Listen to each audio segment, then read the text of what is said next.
Hi. My name is Mark Anderson, and I'm a recovered Republican. Welcome, Mark. I want to tell you my story. I remember almost 30 years ago coming out of college with my shiny new EE degree. That's electrical engineering. I was so much like my contemporaries. I had a high starting salary, a new car, a nice place to live. The world was my oyster. I believed, like so many, that if others weren't doing well, it was their own damn fault. I lived in a simple black and white world. At the computer company I worked at, I believed what they told me, that you would be paid by your worth, not your seniority or political connections. I was indoctrinated in this cult of selfishness. Do for yourself, others will fend for themselves. That's right. Over the next 28 years, I've kept my eyes open, and I noticed that not everyone who worked hard was rewarded. While my wife and I were able to save some money by not spending on new houses, cars, and gadgets that came along, many of the hardest working people I knew were not getting a payoff. I began to notice that pay in my company and others did not directly have to do with how well you did your job. I began to see that where you started and your connections had a great deal to do with how well you did in life. I saw good people who couldn't get ahead because of disabilities. I saw people with medical and financial hardships that they didn't deserve and couldn't control. I saw hard-working employees rewarded with the outsourcing of their livelihoods. At the same time, I saw American corporations enjoy the greatest expansion of profits ever due to computer technology. The worker productivity that allowed this to occur was rewarded by stagnating worker wages, but CEOs were being paid hundreds of times more than workers. The total amount of lost yearly wages to the lowest 80% of Americans now pays for the increased yearly wages of the richest 1% of Americans. Middle-class America is getting a smaller and smaller piece of an ever bigger pie.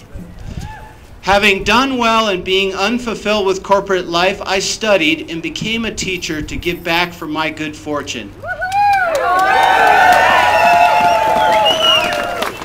The bargain I made was low pay for a techie, for a chance to make a difference.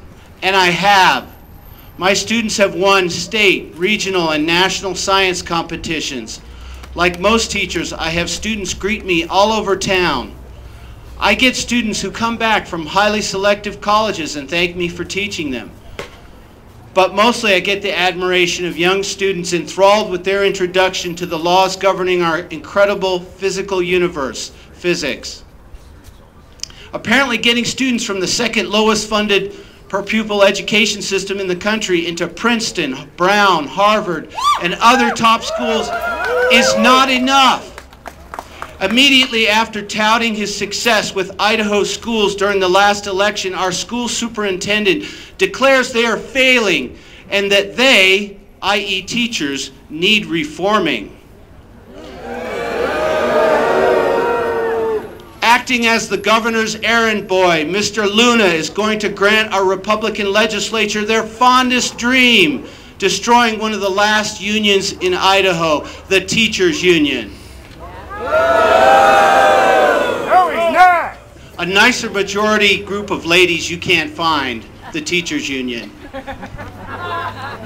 Make no mistake, the current attack on teachers is not about the budget. If so, there would be no need to gut the right of teachers to organize. We teachers are already taking cuts to balance the budget. And don't forget that teaching is already the lowest paying college degreed profession after social work. More than anyone, teachers know about sacrifice and selflessness. After all, most teachers are women and predisposed to putting others' needs first. Thanks, Mom. As proof, this school reform is a diversion to kill the teachers' union. I'm willing to bet any of you that of the 3 education reform bills, only the union-busting bill will pass and be funded. Anyone want to take this bet? No. This unprovoked attack on teachers hurts you even if you aren't a teacher. This is an attack on you. This attack is payback for our one-party government to their big business supporters over the common worker. You may not be in a union, but the rise of unions raised every worker's pay, and the absence of unions has already lowered your pay.